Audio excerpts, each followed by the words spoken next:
W.B. Yeats, sailing to Byzantium.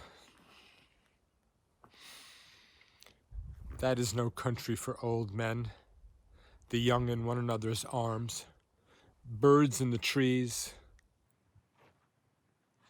those dying generations at their song. The salmon falls, the mackerel crowded seas. Fish, flesh, or fowl command all summer long whatever is begotten, born, and dies, caught in that sensual music all neglect.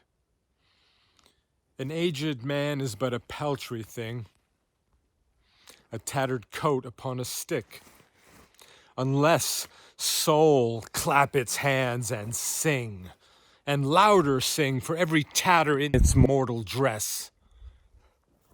Nor are there singing schools, but studying of its own magnificence. Therefore, I have sailed the seas and come to the holy city of Byzantium.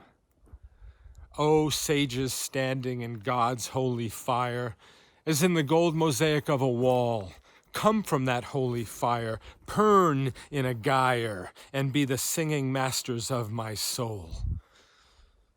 Consume my heart away, sick with desire, and fasten to a dying animal. It knows not what it is, and gather me into the artifice of eternity.